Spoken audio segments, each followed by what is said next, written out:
የጌታ አቤት ሃሌሉያ የጌታ ሐዋርያት ሥራ ምዕራፍ 3 ከቁጥር 1 ጀምሮ እንደዚህ ይላል። ጴጥሮስና ዮሐንስም በጸሎት ጊዜ በ9 ሰዓት ወደ መቅደስ ይወጡ ነበር። ወደ መቅደስም ከሚገቡት ምጽዋትን ይለምን ዘንድ ሰዎች ተሸክመው መልካም በሚሏት በመቅደስ ደጅ በየቀኑ ያስቀምጡት የነበሩ ከናቱ ማህፀን ጀምሮ አንካሳ የሆነ አንድ ሰው ነበር። እርሱም ጴጥሮስና ዮሐንስ ወደ መቅደስ ሊገቡ እንዳላቸው ባየ ጊዜ ምጽዋትን ለመናቸው። ጴጥሮስም ከዮሐንስ ጋር ትኩር ብሎ ወደ እርሱ ተመልክቶ ወደኛ ተመልከት አለው። እርሱም አንድ ነገር ከነርሱ እንዲቀበል ሲጠብቅ ወደ እነርሱ ተመለከተ።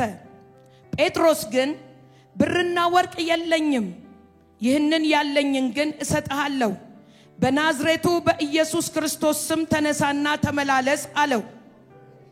በቀኝ እጁም ይዞ አስነሳው። በዚያን ጊዜም እግሩና ቁርጭምጭምቱ ጸና፣ ወደ ላይም ዘሎ ቆመ፣ ይመላለስም ጀመር። እየተመላለሰም እየዘለለም እግዚአብሔርን እያመሰገነ ከነርሱ ጋር ወደ መቅደስ ምን አረገ?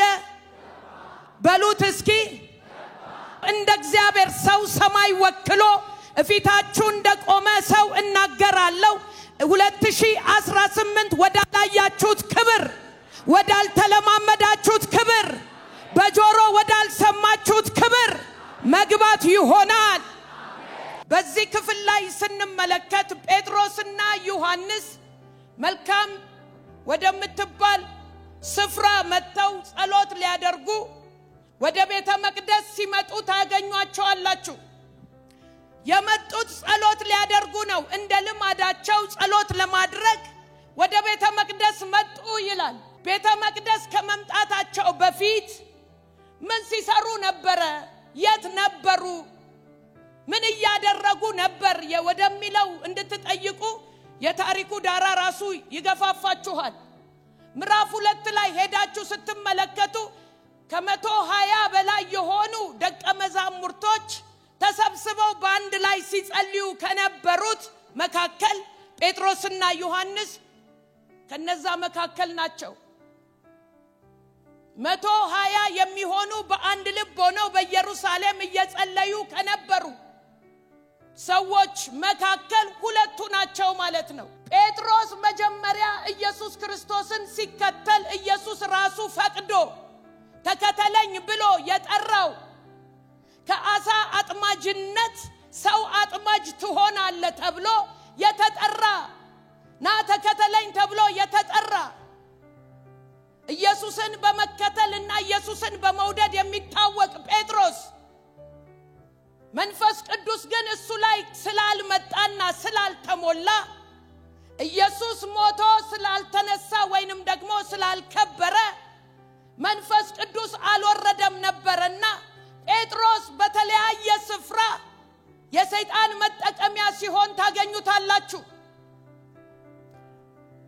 በማቴዎስ ላይ ሄዳችሁ ስታዩ ኢየሱስ ክርስቶስ አንድ ጥያቄ ይጠይቃል።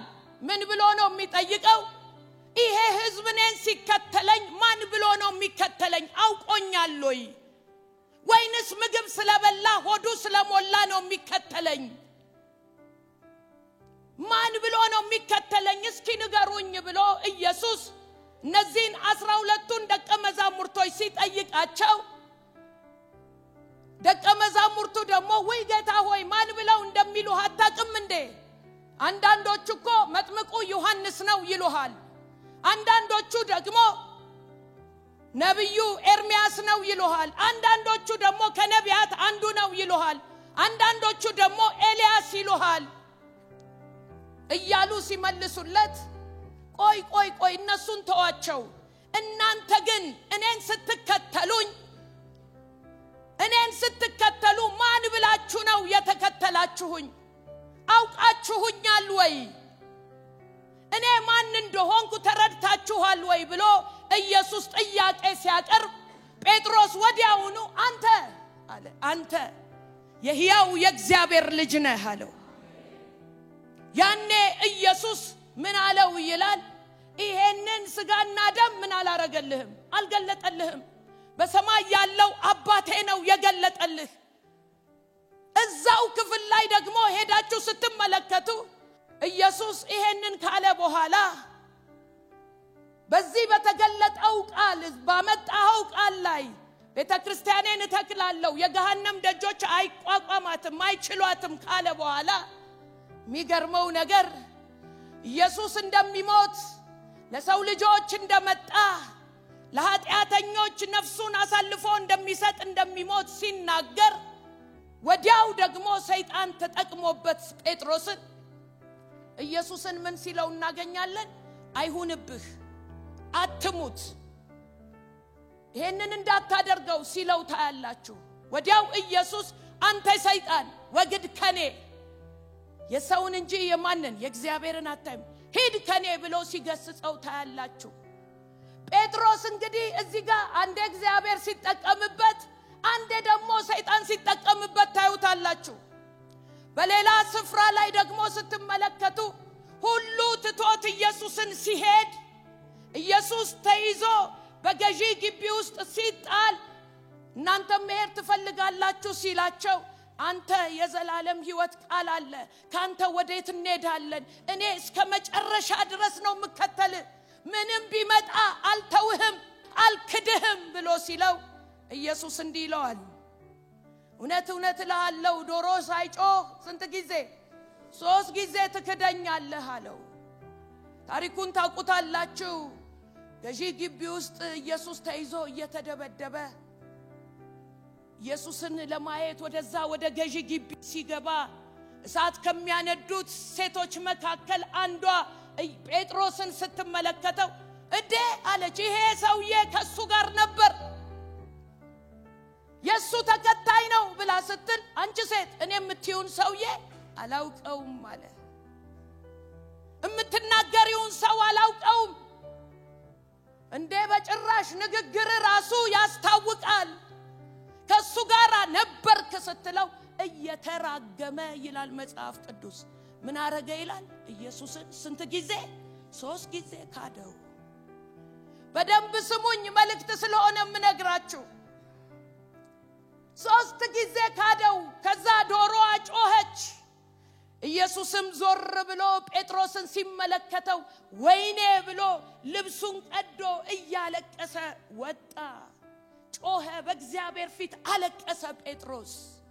ያ ጴጥሮስ እንግዲህ ያ ከሃዲው ጴጥሮስ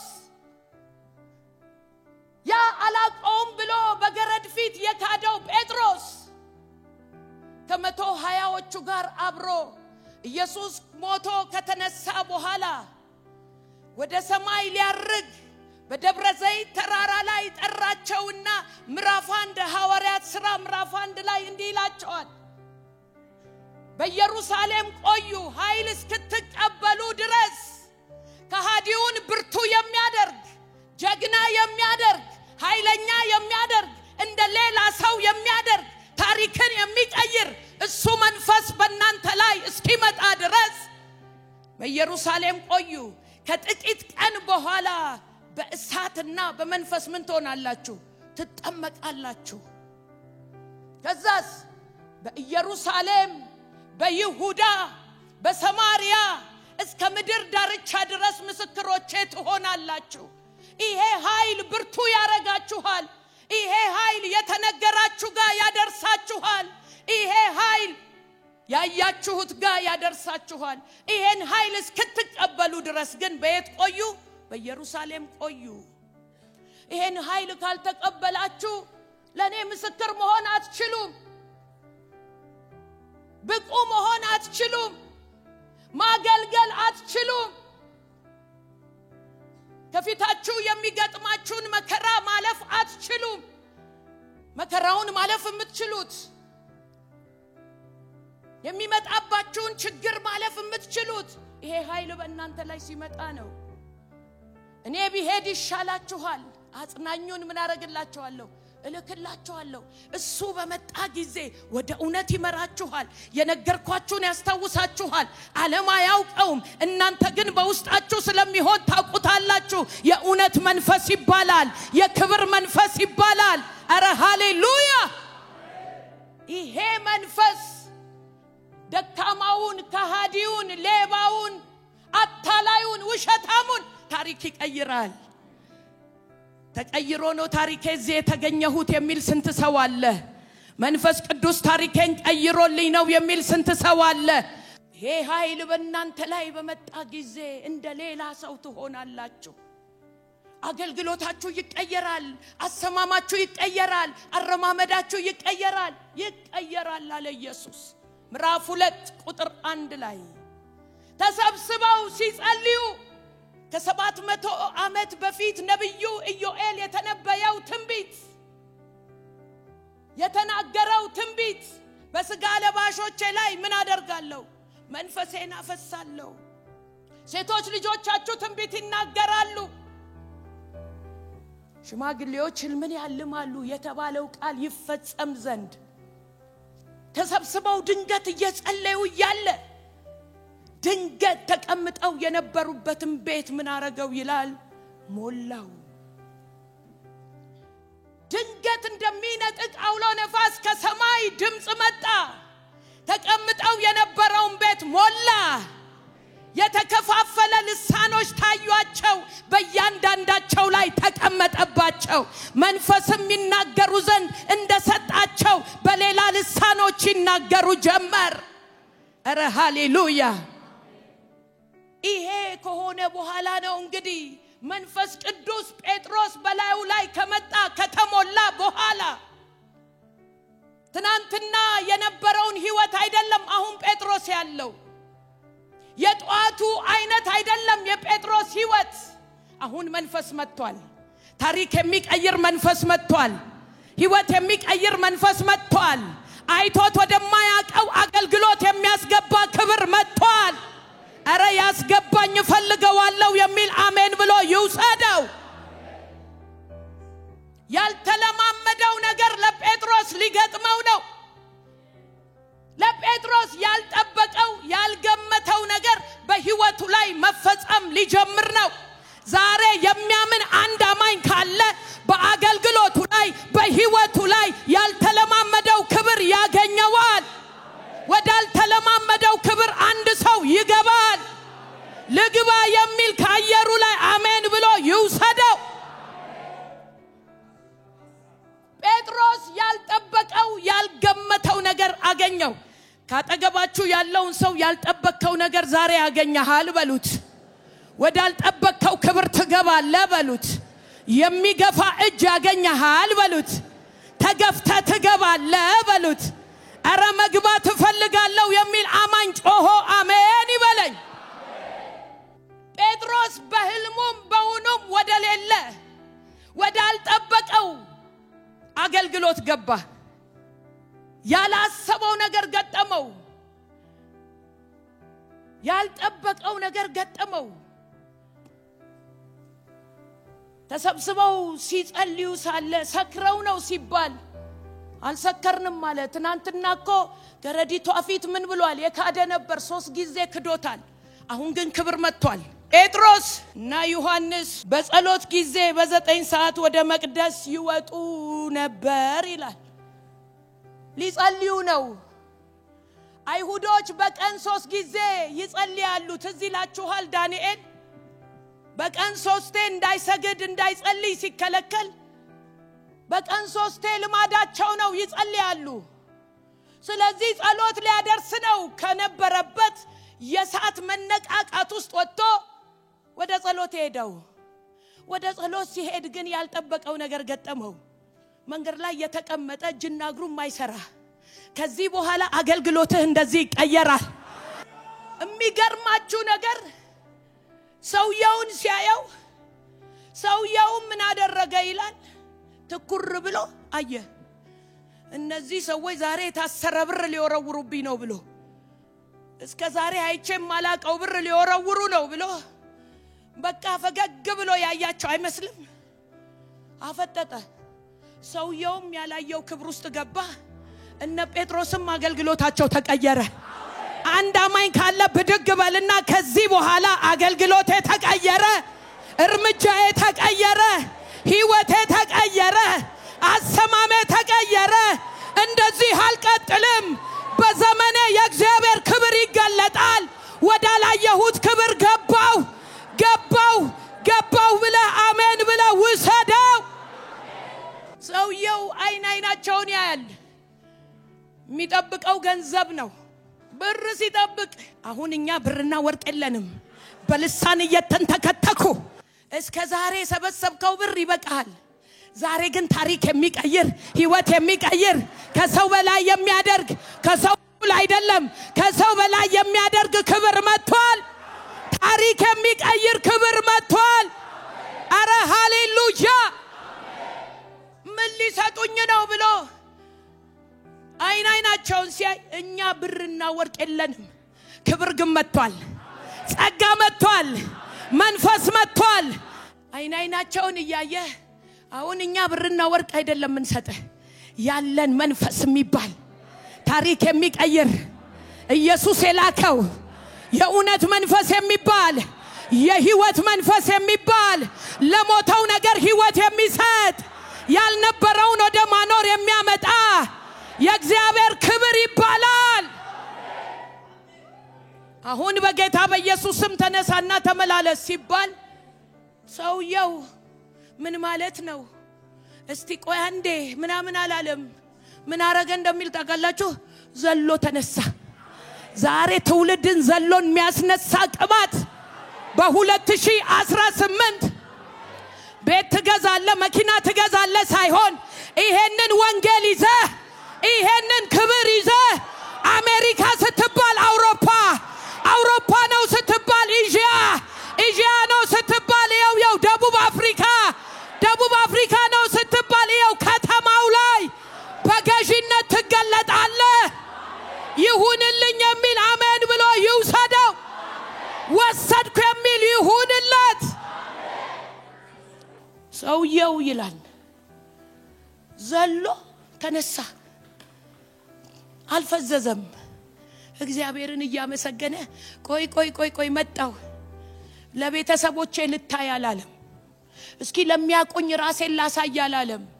እዛ ቤተ መቅደስ በር ላይ ቁጭ ብሎ አንካሳና ሰውነቱ የሰለለ በለምጽ የተመታ ጉንድሽ የተለያየ በሽታ ያለበት ሰው ወደ ቤተ መቅደስ አይገባም።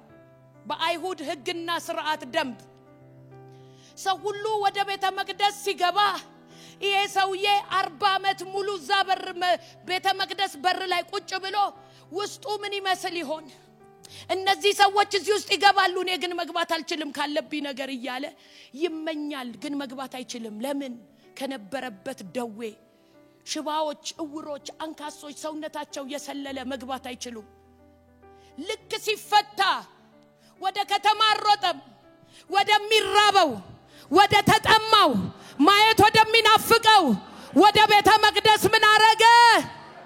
ጩሁና ድገሙና አረኔ ገባለው የሚል ያየሁት ጋር የተራብኩት ጋር የምጠማው ጋር ጧትና ማታ ክብር ወደምለው እገባለው የሚል ዝልል ብሎ አሜን ብሎ ይውሰደው። ጩህና አሜን ብሎ ውሰደው። ለሁለት ለሶስት ሰውየው ከገባ አንተ አትቀርም በሉት። ወደ ክብሩ ትገባለ በሉት። ወደ መትረፍረፍ ህይወት ትገባለ በሉት። ትንቢታዊ ቃል መጥቷል በሉት። ከዚህ ቀን በኋላ በሉት ወደ ተትረፈረፈ ህይወት ገባህ በሉት። ሰውየው ወደ ቤተ መቅደስ ገባ ይላል። እንደ ዘመኑ CNN ቢኖር አልጀዚራ ቢኖር እስኪ ቆይ አንዴ ጥያቄ ቢሉት ተውኝ በህልሜም በውኔም ወደ ሌላ ክብር ገባሁ ነው የሚለው። ያቺ ሴትዮ እኔና ልጄ በልተን የምንሞተው ዱቄትና ዘይት ነው ያለው አው እሱን አብኪና አምጪ ጎቻ አርገሽ አምጪ ላንተ አዎ ለኔ እኔና ልጄስ በቃ ለኔ አምጪው አብኩታ ጋግራ አመጣችሁ። ከቤቷ ምን አልጠፋም? ዱቄቱ ዘይቱ አልጠፋም ስንት አመት 3 አመት ከ6 ወር ይው እንደዚህ አይነት ክብር ትንቢተ ኢዮኤል ምዕራፍ 2 ከቁጥር 18 ጀምሮ አነባዋለሁ እግዚአብሔር ስለ ምድሩ ቀና ስላንቺ ቀና ስላንተ ቀና እግዚአብሔር ስለ ምድሩ ቀና ለሕዝቡ ራራለት ባካቹ ራርቶልኛል በሉ እስኪ እግዚአብሔርም መልሶ ሕዝቡን እነሆ እህልና ወይን ዘይትንም እሰድላችኋለሁ ምንን እህልን ወይንን ዘይትን እሰድላችኋለሁ እናንተም በእርሱ ምን ትሆናላችሁ ትጠግባላችሁ አረ አሜን በል እስኪ የድህነት መንፈስ ይሄን ጥቅስ ተጠቅስለታል በቃ 2018 ይሄ ቃሌ ነው ብለ ውሰድ ሆኖ ታገኛለህ